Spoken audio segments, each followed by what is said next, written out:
You can't have peace under Joe Biden because peace comes through strength. Peace is not about being weak. Jesus is the peacemaker. He's not weak. Welcome to Doug In Exile. This is where the happy patriots are. And Trump, I believe, is going to get the Nobel Peace Prize this year. Let's watch. Okay, what do we have here? This is Armenia and Azerbaijan signed a historic peace agreement facilitated by Trump administration to end decades of conflict over Nagorno-Karabakh. The deal establishes the Trump route for international peace and prosperity, a 20-mile transit corridor linking Azerbaijan to its Nakhivan exclave through Armenia, with exclusive U.S. development rights. Good for business, too. Nothing wrong with that. The agreement includes U.S. bilateral deals on energy, technology, and infrastructure, dissolves the OSCE Minsk group, and aims to boost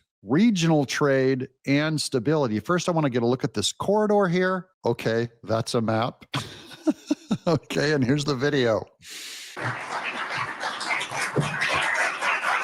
The President of the United States, the President of the Republic of Azerbaijan, and the Prime Minister of the Republic of Armenia will now sign the joint declaration on the outcomes of the Trump Route for International Peace and Prosperity Summit. That's really They will beautiful. sign 3 copies in English. The President of the United States signs as a witness to the President of the Republic of Azerbaijan and the Prime Minister of the Republic of Armenia, affirming their path to peace, stability, and prosperity. We kindly ask that all guests remain seated for the signing of the documents. Wow, this is historic. He's making sure, the guy on the right's making sure that the other guy signs it first before he signs it. 35 years of fighting, ladies and gentlemen. Peace deal. I thought Trump was a warmonger. I thought, according to the Democrats and the media that lied to you all, I thought Trump was a lunatic that's going to destabilize the world and draw us into World War III. I'm ready to cuss because I really hate liars. I really hate leftist media, brainwashing, people that think you're so dumb that they said that about Trump. And here's the fallout for it. If the media was right, millions more people would be killed because they lied, because they would have lied about Trump and put Biden back in office. This has real world outcomes, guys. These people were fighting for 35 years and Trump negotiated peace.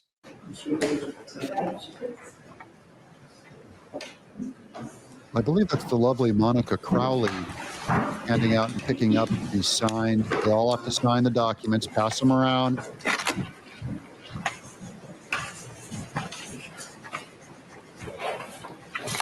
And these are actual, real, stable countries. Look at that. Look at that. There's the moon and the star.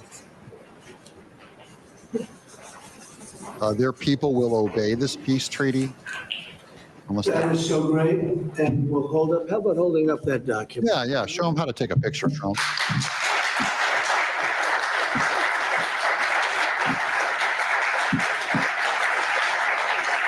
You know what they're most excited about?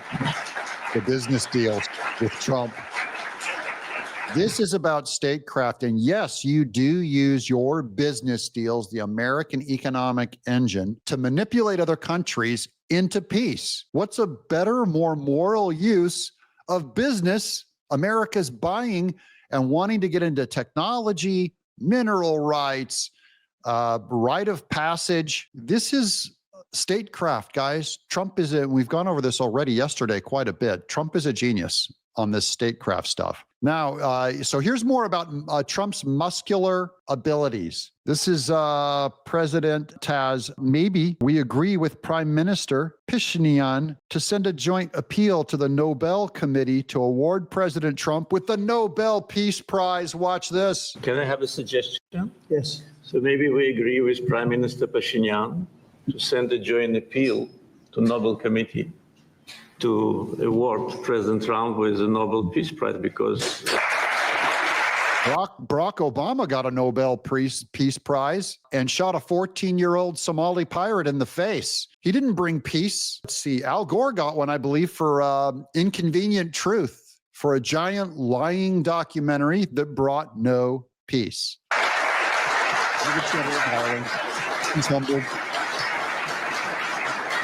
from the leaders of the countries which were at war for more than 3 decades. Having this historic signature here, it really means a lot. This is tangible result of President Trump's leadership. Holy smoke. And no one could have achieved that. There have been many presidents here since beginning of 90s, and the so-called Minsk process, which, by the way, today we put an end to with my Armenian colleague, started in 1992. So negotiation under the auspices of OSCE continued for more than 3 decades without any result. So who, if not President Trump, deserves the Nobel Peace Prize? I don't. Yeah, I want to hear Rachel Maddow. You want to weigh in on that? You want to argue with this guy of Azerbaijan, whatever it's called? Go argue with him, hate mongers. David French. These are rhinos, anti-Trump rhinos. Bolton, statecraft people, building out countries, people who claim they want peace. Hippies and peaceniks with the flower in the end of your gun and the little peace sign and singing Godspell day by day. Are you ready to give Trump the Nobel Peace Prize, or do you hate him so much that you prefer war? A 35-year war. You want it to continue without Trump? Because Biden did not have the muscular ability to do this. All these leaders knew Biden was asleep at the wheel. All of them. Lies disgust me.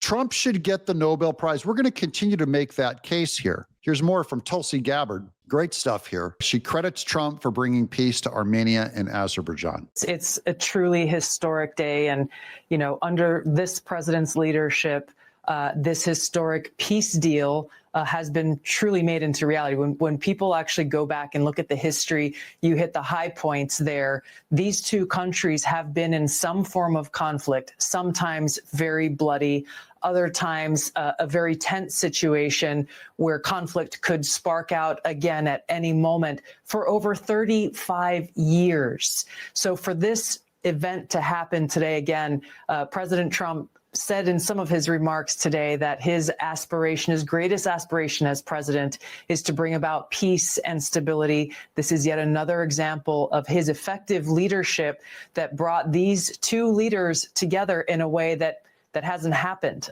Listen to Trump's goal. His goal was to bring peace and stability. Do you know why? He hates war. I'm kind of okay with war. We founded our country on war, but not this kind of war, not over trade deals and all that.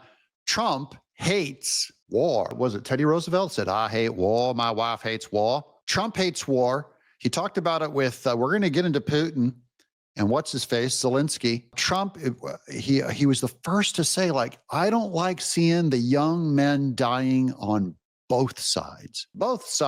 And there's something about Democrats that claim they want peace and claim, Trump's here to create war. And this is what Democrats actually fear the most. Trump negotiating peace. They hate it. They hate this idea. Stephen Colbert is sitting in his home right now crying, fetal position in the corner. Trump brought peace. This must stop. Why couldn't we let Biden sleepwalk through another? Oh, Kamala Harris, are you going to negotiate peace? She can't even negotiate getting through 3 sentences or a complete thought. Before, and I can tell you there was a lot of work that led to this moment. This wasn't something that just happened overnight. Again, when you look at over 35 years of conflict under President Trump's leadership, he encouraged and helped move along this ongoing negotiation between these two leaders and their countries that led to this truly historic and great event. Yep. Can't say it loud enough. For Trump to bring peace, that's something I did not see. I know he ran on it. I didn't see it. Look, here's Scott Jennings. This is prejudging the meeting. There's a meeting in Alaska between Trump and Putin. He's going to try and end the war between Putin and Zelensky. Earlier this week, a Russia member said that they have been meeting with the Trump administration and they have found terms that are acceptable to Russia, which was the problem because, remember, Zelensky, Trump said, you don't have the cards. You don't have anything to negotiate with. It's probably going to cost giving 2 pieces of land in Ukraine to Putin. How bad do you want peace? And Zelensky does not want peace, but I don't have skin in that game. I know that if there's no peace there now, and I don't trust Putin either. As soon as you give him peace, look, he'll wait 10 years, Trump gets out of office, he'll go right back for more territory because his real fight is with the EU. He doesn't care about America whatsoever. Do it right. The ICC has a warrant out for Putin's arrest. That too. He is coming to America to meet with an American president. He doesn't have to do it. There are no conditions we're aware of at this moment. Is that concerning? Yes, it's all very concerning. I think it's all good that they're meeting. I don't know why anybody at this table would say it's a bad thing that they're sitting down and having these discussions. If yes, there might be they may have their opportunity, right? But for now, having President Trump and Vladimir Putin sitting down and having these discussions that could lead to peace in that region is a good thing. Now, right, Russia was the aggressor. We have to acknowledge that. Russia was the aggressor. And for that, should we be rewarding them with additional land? Well, in order to get to peace, I'd say probably, as long as you have some investment from Europe, coming in and trying to protect the deal, and I think they'll have to pay for it on their own. These European countries have to participate in this. And Europe's another weak leader. What a bunch of wussies. Collectively, they don't have the ability to end this war. They're going to pay for it. They'll pay and give little weapons to Ukraine to continue and drag on in this incredibly bloody, high body count war. They can't wait to have it continue. And Trump wants it ended. And that's going to mean Zelensky, who does not have the cards, is going to have to agree to this, because the next thing we're going to have to do is start sanctioning Ukraine instead of rewarding them with missiles. Even though we acknowledge that Russia 100% invaded them. This is about adults. This is real politics. Be an adult. We are not going to help Ukraine. We're not going to go to war with Russia to help Ukraine get their land back. They're not NATO. They're not an ally. We can agree that it's wrong, and this is an imperfect world. But I only say, imagine your Democrat friends wanted Kamala Harris to do this deal instead. Putin already just disregards the EU. You don't think he would disregard Kamala the same way that he completely ignored and disregarded Biden and started this whole thing under Biden because he knew that guy had no power? Democrats, you can't let them be in charge of this country. You can't put an X next to a Democrat on a ballot. Never put an X next to a Democrat. Do you want hundreds of millions of people around the world to be killed? Are you crazy? You're not for peace. You're worse of a warmonger. You cause wars. Strength ends wars. I think there has to be something in it for the United States too, right? We've invested so much into Ukraine. We have to get something back out of it. That has to be something that guarantee that President Trump is going to be looking at American interests as it relates to that. So if we can get to a point where the fighting stops and there is a deal to be had, I think it's a pretty good. I think it's that's a lot of ifs. And they have to sit down in order to do that. For you to just say, well, he should be meeting with them. Can't hear you over that suit coat, sir.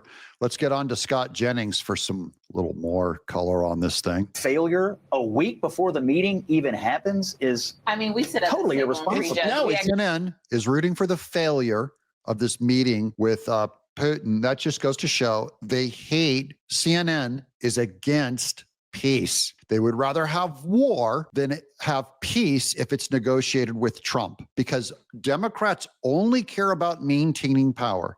And they know that if Trump gets this victory and ends that war in Ukraine, he's also in talks with Netanyahu and the Palestinians over in Gaza. If Trump continues to navigate peace and gets the Nobel Prize, that is so bad for the Democrat brand that CNN is going, man, this ending the killing of Russians and Ukrainians, this has to continue.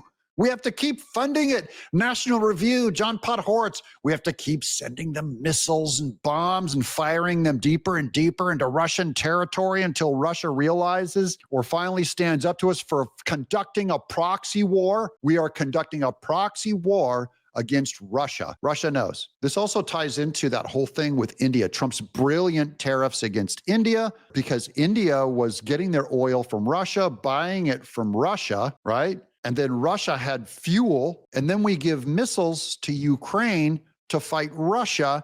We're funding it. This is ridiculous. It's accurate, and it's actually very And what's the predictable. alternative? Just to let them go on forever? No, the alternative is to support the Ukrainians in their fight for How about we sovereignty. do this? How about we swap some characters in this scenario, right? And we pick somebody that you can often prejudge that might have done something terrible on October 7th. And Donald Trump said he was going to sit down with them. Wouldn't you prejudge that? Yes, because She's saying we should negotiate with Hamas, who killed Jews on October 7th. You know what the difference is? Israel can mop the floor of Hamas. And once they were unbound by Biden, they went in and fixed things. When the anti-Semites in the Democrat Party could no longer exert pressure, they were going to sanction Israel. They wanted to, Bernie Sanders wanted to keep us from helping Israel like an arms ban. These people, this party is nuts. Now, here's an older clip from Tulsi Gabbard saying Zelensky is some kind of a criminal and does not want peace. This could be the only thing that stops that Russia, Putin, Trump thing. Here is something that the political establishment and propaganda media don't want you to know.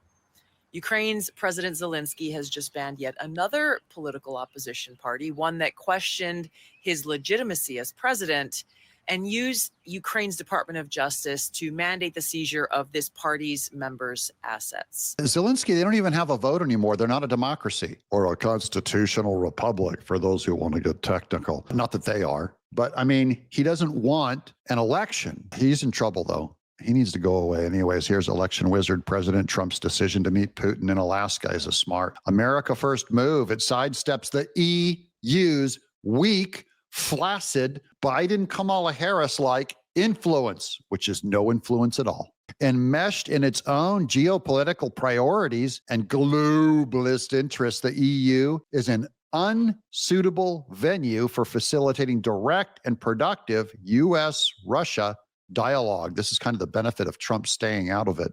He gets to be a neutral partner, hang with Putin in Alaska, maybe have Palin come over and serve up some moose. Go moose hunting or bear hunting, grizzly hunting. Bring peace to the world. Here's more on, I want you to imagine Biden. The reason why the entire earth was destabilized by Biden is no one respected him. Everyone knew he was not in charge. And if you just put an empty head like Kamala Harris in there, having a physically comatose Biden is no different than having a mentally comatose Kamala Harris. COVID in many ways exacerbated this because people were told, remember, it was 2 weeks to slow the spread.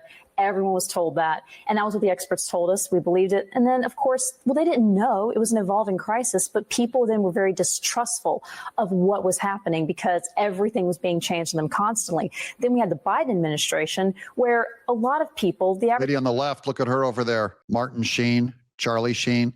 She's angry at these truths coming out, that the entire Democrat Party has been gaslighting everyone, lied about everything. Hoaxes, vaxes, Biden's health, Trump Russiagate. viewer at home saw what was happening and were concerned about President Biden's condition. But the people around him didn't want to open him up to any questioning. They didn't want to do any cognitive tests. And they said, basically, don't believe your lying eyes. There's nothing to see here. But the American people were very concerned about that. So that's, again, just feeding into that distrust. The American people, I'm more concerned about Biden's health than Democrats. They just want power. They don't care about that guy. I care about his health. And then who was running the country? He had so many people protecting him. The whole world was melting and falling apart at our lack of strength and lack of participation. And the Democrats were silent. They did not see a problem with the whole world melting down under Biden. But wait, there's more. Here's Trump. Talk about muscular leadership. Well, here's Sean Farash. Good morning, X.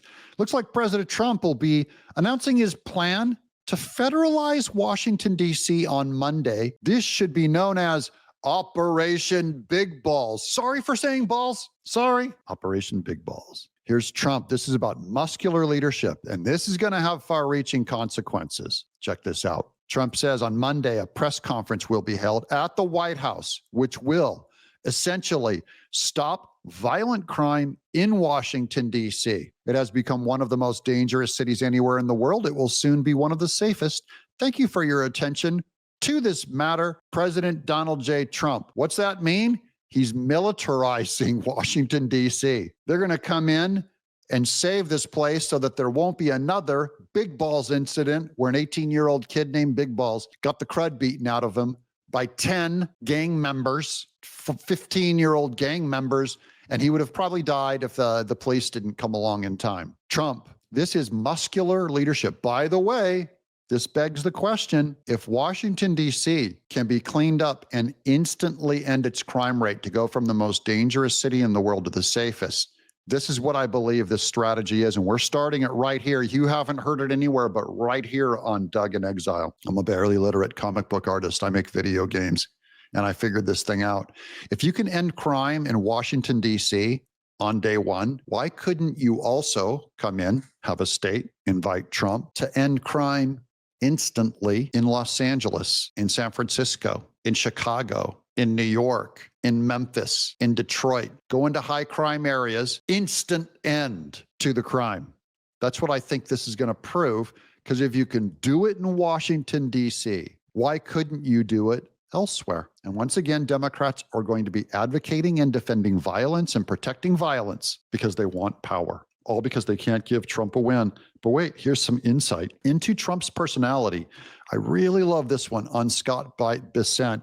I think he describes Trump as a cyborg or something. It's not uncommon with key folks in the White House staff and the cabinet. What's it like working for him? Well, I can tell you, it's 21/7. Yeah. 21/7. The president is a cyborg, half man, half machine.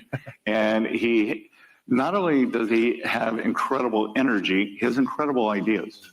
He's very engaged in first principles. Why do we do this way? Why was this built? And the why was this done? And the Republicans all go, because Trump. They're sitting there with reality slapping him in the face of a system that no longer works, slapping him in the face. Because Trump, we've always done it this way. He goes, what? Wait, what? Why? Why are you doing this? Why? Why is this? Why are these two countries fighting for 35 years? Because they've always done it that way, Trump. You can't negotiate peace. We've always done it this way. We've always spent this much money on U.S. aid, Trump, smacking him in reality. Bam. Trump thinks outside the box. The bullet in the China shop came and broke everything. Thank God. Thank you, Lord. I was in Stockholm it all runs together. I was in Stockholm last. Even Scott Bissent can't remember. He's younger than Trump, in better shape than Trump. And his travel schedule has his brain nuked. He can't remember where he was. Look at Scott Bissent. He's like punch drunk with jet lag. I don't remember. I was over there. It all blends together. Trump never talks that way. He never looks like he has jet lag. He went over to Russia. He was stopping by there on the way from Israel. Like, he stops everywhere. He flies around the world. The guy, if you sent me on a plane, I've traveled before on a plane to Japan or to Fiji. I woke up the next day dead. The air, sucks the wind out of you. Trump's flying around the world, going into different time zones like it's nothing. Week, Monday and Tuesday, negotiating with the Chinese, and he said, well, call me on Monday and tell me how it went. I said, well, we're pretty good, but there's this one problem. And he said, well, why don't you just do this? And that was too obvious. Right. Yeah. Right? But I mean, the wheels are always going. He can multitask like crazy. He's really the ultimate executive, and he's always thinking. We're developing a new look at Trump, guys. This is what kind of been my theme at the end of the week here. There's something genius about him that I didn't fully see. It's developing even bigger. It's one thing to say, oh, he's just a bull in a china shop. That's one way of describing it. There's actually something way more multitasking, singular focus, not adhered to the culture or institutions that demand your loyalty and just go along to not rock the boat. There's something about Trump that is unique just in that body. And here's the fruits of what you get, guys. Look at this. In just 6 months, President Trump has stopped or prevented the following wars and conflicts: India and Pakistan, Israel and Iran, Rwanda and the Congo, Serbia and Kosovo, Thailand and Cambodia, Armenia and Azerbaijan, and now could be Russia and Ukraine. This guy says, give that man the Nobel Peace Prize now. The problem is the Nobel Peace Prize has nothing to do with peace. Maybe it would legitimize the Peace Prize if they ever gave it to Trump, but that would remove globalist, Democrat, satanic, atheistic, communist power. They can't give that trophy to Trump. They gotta pat the back on one of their own. It'll probably go to that Klaus Schwab, eat the bugs. The world is being overpopulated guy. And finally, we're going to end on this. Greg Price, one of my favorite guys on Twitter. If they gave Obama a Nobel Prize for no reason, they should probably give President Trump one for ending 7 conflicts in less than 7 months, with more to come. Subscribe, because you want to be right here in exile with the happy patriots, happily cheering for Trump as we end and destroy the Democrat Party. I'm Doug In Exile.